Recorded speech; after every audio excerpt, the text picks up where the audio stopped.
Hi ఈరోజు జై చిరంజీవ ఎందుకు ఫ్లాప్ అయింది? అసలు నిజం ఇదే.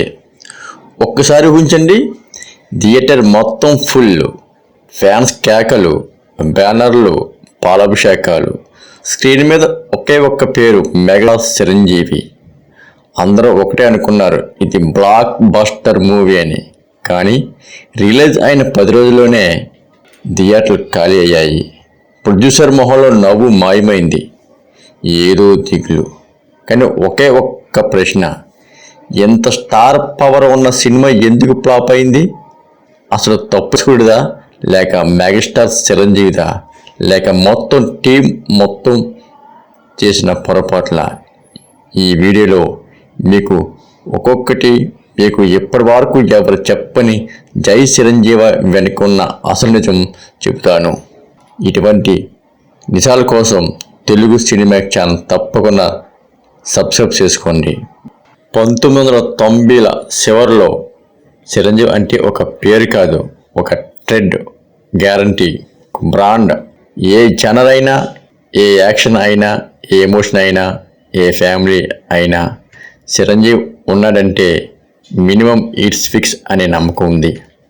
అలాంటి టైంలోనే వచ్చింది జై చిరంజీవ. టైటిల్ బలంగా ఉంది, మెగాస్టార్ పేరు టైటిల్లోనే ఉంది.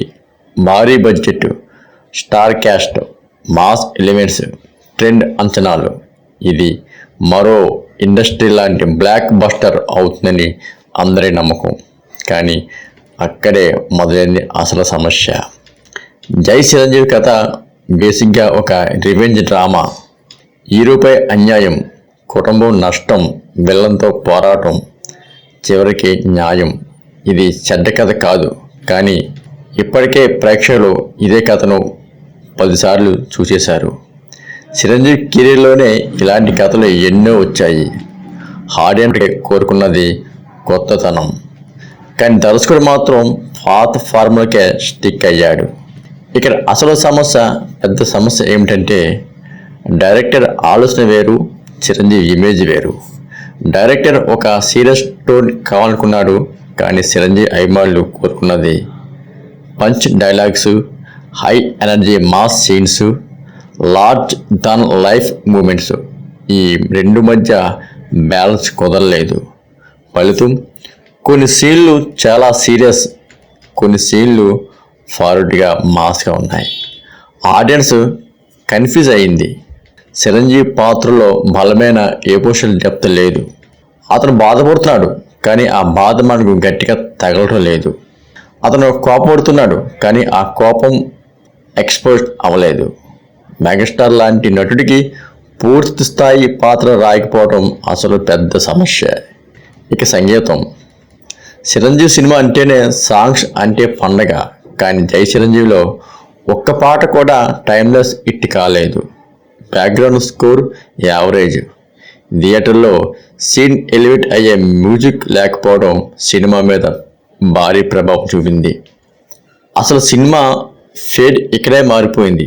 రిలీజ్ డే ఫ్యాన్స్ అడవడి, first show positive talk fans side నుంచి, కానీ సెకండ్ డే నుంచి family audience negative, natural audience bored, word of mouth పడిపోయింది.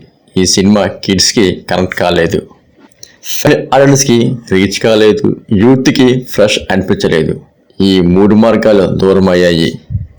సినిమా బడ్జెట్ ఎక్కువ, రికవరీకి మినిమం బిగ్ హిట్ కావాలి, కానీ average talk plus high budget. Distributors కూడా చాలా లాస్ అయ్యారు. థియేటర్స్లో క్రౌడ్ తగ్గాయి, షోలు కట్ అయ్యాయి. ఇదే చివరి దెబ్బ. ఈ ఫెయిల్ అయిన తర్వాత మెగాస్టార్ చిరంజీవి పెద్దగా మాట్లాడలేదు, బ్లేమ్ గేమ్ చేయలేదు, ఆడియన్స్ని తప్పు పట్టలేదు. అది ఒక పెద్ద నటుడి లక్షణం.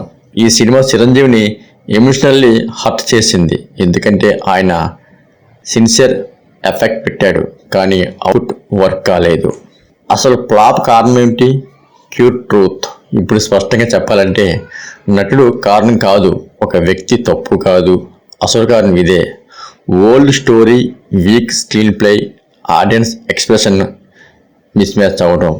ఆడియన్స్ ముందుకు వెళ్ళింది, సినిమా మాత్రం వెనక్కి చూసింది. అదే సినిమా ఇప్పుడు వస్తే ఒక్క ప్రశ్న, ఈ సినిమా 2025లో వస్తుంటే కథలో స్ట్రాంగ్ రీరైటింగు, స్క్రీన్ ప్లే షార్ప్ చేస్తే, విలన్ డెప్త్ పెంచితే ఓటీటీలో కట్ క్లాస్ అయి ఉండేది. కానీ అప్పుడు కాలం వేరు, ఆడియన్స్ టేస్ట్ వేరు. జై చిరంజీవి కెరీర్లో ఒక ఫ్లాప్ సినిమా కావచ్చు, కానీ అది ఆయన డెడికేషన్కి స్ట్రైన్ కాదు, అది ఆయన స్టార్డమ్కి ఎండింగ్ కాదు. ఎందుకంటే మెగాస్టార్ అంటే ఒక సినిమా కాదు, ఒక యుగం. మీ అభిప్రాయం చెప్పండి, ఈ సినిమా నిజంగా ఫ్లాప్ అవ్వాల్సిందేనా?